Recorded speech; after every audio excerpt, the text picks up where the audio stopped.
Hello, everyone, and welcome back to another episode of Grid Talk Talks the Grid. Today, I'm here with Mila, Aimee, and Nell, and today we're going to be talking all things Portimao, because it's Portimao this weekend. So let's just have a little quick recap of last year's race.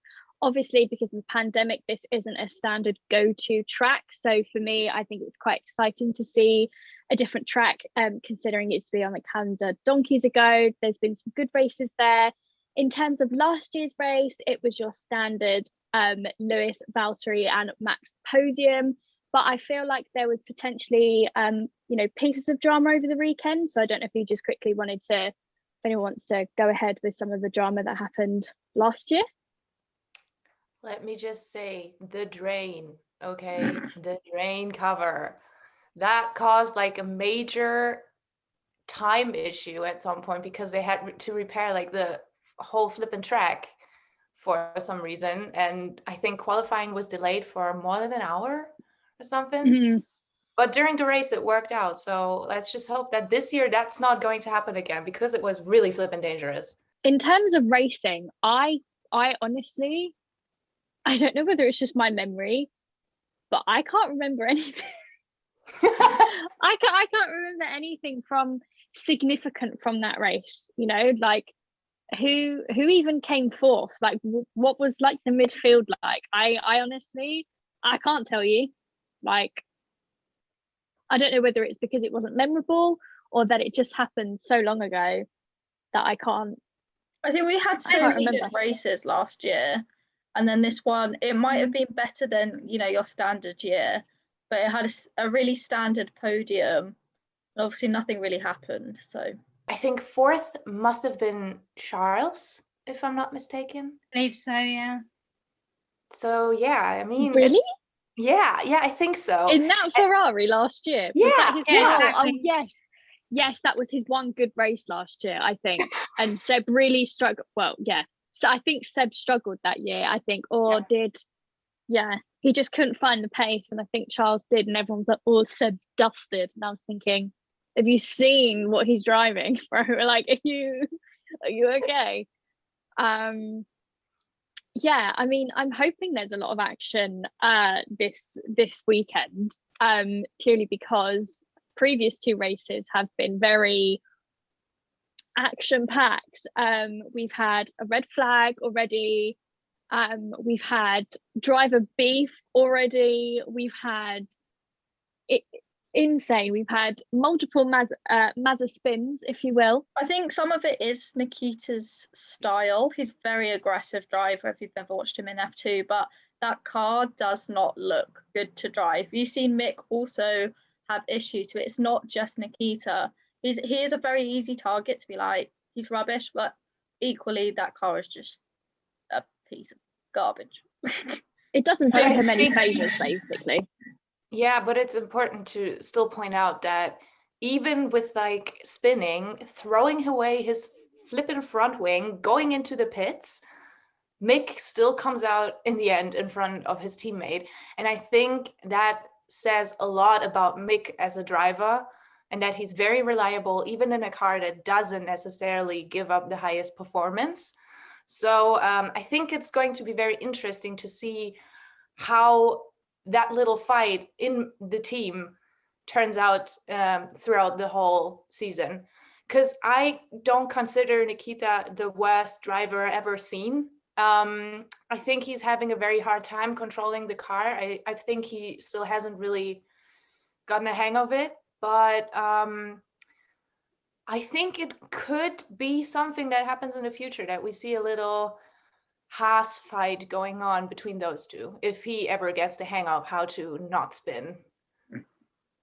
They really are only there to fight each other at the moment, aren't they? Because they're so far behind the rest of the grid. Like, even in Imola, I can't remember who it was, someone either span or went into the pits and ended up right at the back, but they were still like 40 seconds ahead of the two Haas drivers.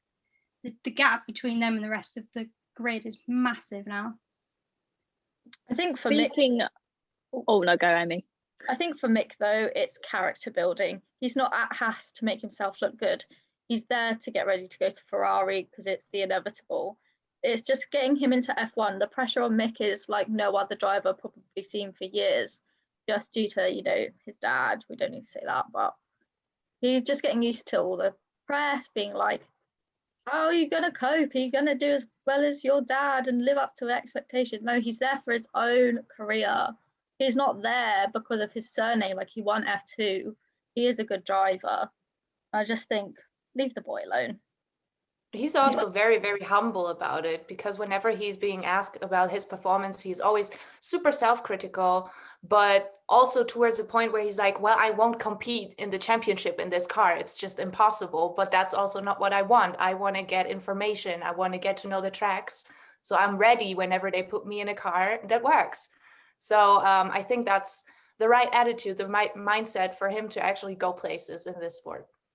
I find Sonoda quite similar as well, and that he's come in and is already very like critical of his performance. Like, that car is good this year, but from the moment he got in that car, he wasn't talking about the success, which he had quite a lot of success in the first, you know, couple of races really, but he's always very like, he gives very good answers and explains more about where his errors are than, you know, the big successes he's already having.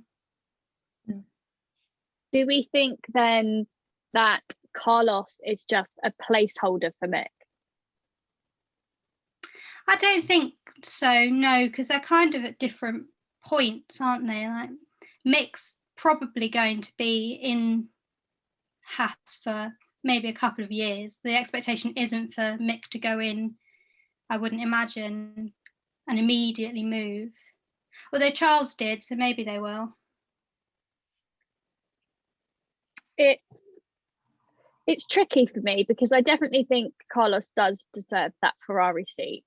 Do I think maybe it should have been done earlier? Probably, but I think his loyalty and dedication to McLaren kind of like took precedence. And I also think with Seb as well, I definitely think it's management at Ferrari that kind of pushed him out. I think that if Arriva Benny was still there, I think Seb would still be there without a doubt. But I also do question why. I do question, and I don't question it, why Alfa Romeo kept the lineup that they did. I'm still grieving at the fact that Callum does not have a seat. I'm still grieving, and it still hurts, because that's definitely one driver that I do feel has been robbed. And I feel like you can't really compare Nikita and Callum, because they haven't been in that same like F1 car, so you can't, I mean, we know Callum would do a better job, but it, you know, we can't like prove that without the pudding, if that makes sense. So I'm a bit bamboozled as to why Alfa Romeo didn't give either Nick or Callum that seat. But I mean, if their lineup's been working, then don't change it. I think Kimi at some point has to really just give up the steering wheel, I think, and hand it over. Kimi has quite a similar kind of, well, he kind of has the ability to just leave when he wants to leave, which I kind of get the same impression with Seb. They're such legends to a point that they will probably sit in those seats for as long as they want them. And Kimi's probably won't be too much longer, surely, because I actually think Kimi deserves his seat. Like, he's pulling out really good performances of that car compared to Antonio Giovinazzi. Right, he can walk past me in Tesco's and I wouldn't have a clue who he is, quite frankly. Like, I just think why is he there? I really don't get it. I think they should have put Callum in with well, actually, I wanted Mick and Kimi, because I think that would have been an amazing little duo. But I think Kimi brings more to the team. He brings so much money, which we know is just the pinnacle of it. But he brings the experience, and he probably drives a team better than if you were to put two rookies in. Unfortunately, two rookies don't bring in that experience, how to drive a team, because they just don't have that. And I also think that they're going to get rid of them both next year. I think Callum's going in, and then I think Robert Schwartzman's going in. Oh, I like that take. That's an interesting take. I want to go back to Nell's point quickly about Seb wanting to leave if he wanted to, or like when he's ready to. I personally don't think he's ready to leave yet, especially with the new experiences with Aston Martin. I think he probably would have taken even the Haas seat if it was available, if that was the only one there. I genuinely think he is not done yet. I think he's still got a lot more to prove to himself and to his critics. Not that he needs to.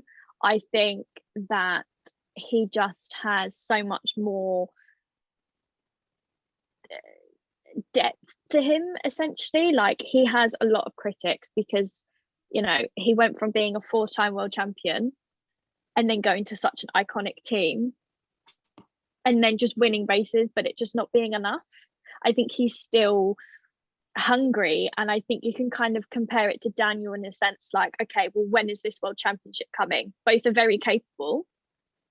It's like, you know, it's like a tipping scale. So I wanted to ask the question, do we think we will see Seb on a podium this year, and do we think that he could win another world championship with Aston Martin? I think Aston Martin already look like they're struggling a lot more than probably they should be this year. You know, there is the issue with the rake, but Mercedes have had, you know, they have the same issue with their rake, and they're not far behind. Like, they're still pretty much, like, Red Bull have made a massive step up. Mercedes are still pretty much there at the top. Aston Martin, I kind of, at the moment, they seem to be lingering very much in the middle of the grid. And, you know, last year they were so obviously the kind of third best team, the number 3 team, and this year they're definitely far from that. I mean, there is also a lot going on behind the scenes at Aston Martin, and generally at the moment, with changes being made by the FIA that people are just not cool with yet. And I think that especially Aston Martin as a team will try to make things work, will try to make things work in their behalf, of course. As for Zap, I think he deserves some redemption. I think he's not only a great driver, but also such a great personality. And I would, of course, love to see him on the podium, if not winning a race. But I think with the car right now and the competition that there is on the grid, it's pretty hard. I think there is a lot more that would have to come in than just racecraft. I think there would be issues with other teams that would promote him towards a podium. I don't think the car itself, as good as a driver he might be, you know, like, I don't think the car itself has it in it yet to give him that podium that he deserves, in my opinion. I think it's all in next year. They're all not. The only car that's really developed over this year was Red Bull, because they got the advantage on the engine change, or like engine regulations. So I think everything's all in for next year. It doesn't really matter what happens this year. I think next year is going to be like such a blank canvas. I think it's going to be really exciting. Because could you imagine if someone like Alfa Romeo was just like at the top? Could you imagine? That'd be so random. Or Williams being at the top. Speaking of which, I quickly want to touch base on what we thought about the Bottas and Russell situation. I personally am still not sure, after it being maybe like a couple of weeks after it's happened, but I'm a bit like on the fence. Did Bottas give him enough room, or did George move too much? I think It's hard to say. Oh, sorry, you go now. It's hard to say, really, because, well, I think there was afterwards they were showing Daniel talking about it and saying, when you're in the car in that moment, you see things that aren't necessarily, particularly where there was the kink, you see things that aren't necessarily quite what they seem. Daniel's essentially saying if he was in that position and Bottas was coming towards him like that, he would also have made the same move. But, you know, with George having, you know, very limited experience of being in that kind of situation, I don't think it's fair to give him too much criticism for that one thing, because, you know, every driver has been in that position at some point, and he's in a new situation of being that, you know, fighting in that way, I suppose. fundamentally he went for a gap that was there. And what racing driver doesn't go for gaps? If he doesn't go for a gap, we'd all be like, why is he not going for it? But Valtteri was a 10th by merit, and overtaken by Williams. That should just not happen. I think that in itself needs more talking about than whether George should have gone for a space or not. Like, it's an embarrassing to Mercedes, to be honest. I think it's really, really hard to say, because at the end of the day, there are always two people involved. And I think it's not fair to only blame one of both, because they have both been in that situation and they are both race drivers and they both need to react to circumstances like that. All that I can say is that the way it was handled immediately afterwards was very, very unsportsmanlike from both of them, in my opinion. I don't think it's fair from George to go up to him and, give him a speech right there on the spot. I also don't think that Valtteri's reaction was fair at all. And afterwards, there was an interview with both of them where George was like, I went up to him and told him, do you want to kill us? And Bottas, when he was asked about it, was like, yeah, you should ask him the same question, because it felt like he wanted to kill us. And I'm just like, Jesus Christ, that's just not the right way to handle the situation at all. And I also feel like that's maybe a bit of a problem I have with sports journalism. People go right there and be like, so what happened? Tell us all about it. And I'm just like, chill, let them look at it themselves. Let them understand what happened before you blame someone or ask them to blame each other. I think that was kind of the problem, was because George's apology came out, a little while afterwards, because he'd finally had a chance to understand where he went wrong, both in what he said and what happened on track. So he was, able at that point, having had time to consider everything, to make a more fair comment on what had happened. And in the moment, of course, they're all going to be upset. It's happened before. It happened with Max and Esteban, and that situation was, just as bad. It's happened to most of them. The thing is about George, he's so media trained. He's normally the first person to come out, so well done, never really bats an eyelid, does so well in the media. And this was the first time we've seen George rattled, and I love it. I love seeing how drivers get under other drivers' skin and seeing how they react, because they're all human, they have emotions. And I think it was nice to see that George has got that snappy side, and that if he is challenged for a title one day, if it's versus Max, boy, are we in for a treat. I think, do you know what? As much as it was unsportsmanlike from George, I think we were all very shocked, because at first we were like, oh, he's getting out the car to make sure Valtteri's okay. Oh my God, like classic George. And then all of a sudden it's like, bro, like, we're going to fight right now. And I was like, oh, that's like not out of character, but I agree with you, Aimee. It's nice to see that it's not nice to see, but it was good to see that he reacted that way, to say, kind of like to Mercedes and to Bottas, and be like, look, I'm coming for your seat. I was going to overtake you, or I was planning to overtake you. You're in a championship and essentially a championship winning car, and I'm at the back of the grid. I think that's kind of where the fight was actually, like, what it was actually about. It wasn't to do with who hit who. It was, they are both fighting essentially for this one seat right now. And George truly believes he should be there, and Valtteri truly believes he should be there. And they're never going to agree. And I think that fight is like that behind the scenes. Valtteri was probably a bit embarrassed after everything with Sakir last year, because George kind of showed him up a bit. I would be.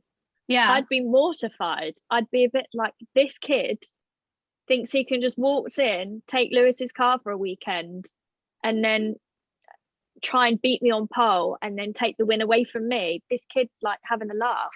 But I mean, George was laughing all the way, because regardless of what happened at Sakir last year, I think he didn't need to prove it, but it just proves that if you put that guy in that car, let's say if Lewis retires for next season, which I think it's highly possible with the new regs, I slightly think he might take a step back and work behind the scenes at Mercedes. I think that would be really good for him and to see. Would you put George and Bottas together. Do you think Toto Wolff is thinking after this weekend, that's now not my plan? I saw a tweet on the timeline that suggested that Mercedes might be after Lando Norris. So do we think that a Lando and a George combination at Mercedes is going to work? Aimee is in disgust that I've even suggested that. But this is a tweet that I saw on my timeline that I wanted to throw out here. I heard. What do we think? I heard George and Esteban Ocon, because Ocon is still tied to Mercedes, and that would work for a 1-2, because I don't think Lando would work for a 1-2 next to George, because like Daniel's 10 years older, that's cool, but George is the same age. What proves George to be a number one versus Lando? But I think if you've got Esteban and George, I think that's better headspace, I think. I slyly think, I'm not sure if I'd like to keep the Esteban in, I was going to say Renault, in the Alpine, and then have Pierre and have like a full-on French team. That would just be iconic. Predictions this week, ladies. Who do we think is going to come out on top at Portimao this weekend? I am manifesting another Max win, because I manifested last week and it happened. So manifest Max win. Hashtag the Red Bull. Fab. Anyone else want to throw in a random prediction? I think that a Ferrari will DNF this week. The most obvious one would be a quite drastic McLaren improvement, hopefully, because last year at Portimao they didn't DNF, but they were kind of midfield. It wasn't anything exciting. Hopefully, with this good a car, they can get back up near the front. Let's go, Daniel. Let's go. Let's go, Daniel. Let's go. Honestly, I hope to see Pierre a bit up higher this week. Last time his tire strategy completely gave him the middle finger and was like, nope, you're not going for a podium today. So I don't know if I necessarily see him on the podium, but I'm pretty sure that we can see Pierre with the right strategy in the top 5 again. I'll put that prediction out there. I tried it last time, it didn't work, maybe this time. And apart from that, yeah, I agree. I hope for a McLaren improvement. And I'm also very interested to see what Valtteri is doing, because obviously Imola was not his strong suit. He kind of really had a bad weekend over there, going from like quali to the race. It didn't work for him. And I'm not sure if this is like a constant thing that's going to happen to him during the season. But I think it's going to be interesting to see how he'll perform this time, because I think he's under a bit of pressure now, as there is this thing going on with George behind the scenes that we all kind of speculate about. So we'll see. Fabulous. I think, or do we think it's going to be strategy or qualifying position that's going to be most important at the weekend? Quali, quite a tight track. I reckon it might be all about quali, I think, this week. So. And then I reckon someone will massively screw up their strategy. Put my money on Aston Martin. I might as well just say it again. What about the weather? Worked very well for me when I said it last time. The weather just came in and changed the whole vibe. But last year the race was in October, if I'm not wrong. This year the race is in May. Different weather. Last year was a bit cloudy. So let's see how the track performs under different weather condition. Let's see. So top 3, I'll start with Aimee and work my way down, and then I'll say my last. Aimee, top 3. Max, Lewis, third. Nell? Yeah, I'd say probably Lewis, Max, Sergio. Nina? Max, Lewis, Sergio, yeah. I was And thinking about it, but nah, I don't. I'm not ready to predict something else yet. I am gonna say the same, and I am gonna say also there will be at least one safety car this weekend. So we will leave it there. Thank you very much, ladies, for joining me again this week. In case you didn't know, we're on YouTube now, so if you're watching on YouTube, hello. I'm assuming all of our links will be in the description, so make sure you subscribe, like the video, share it with your friends. Let us know your predictions for Portimao this weekend. Who is essentially your driver of the day? What's your podium looking like? Are there going to be any midfield battles that are going to excite you? Let us know, tweet us, message us on Instagram, comment on our posts, let us know. We're always about and ready to have a little discussion about things. So I will wrap it there. Have a wonderful evening, ladies. And if you're watching, I hope you're having a wonderful day. And we will see you in the next one.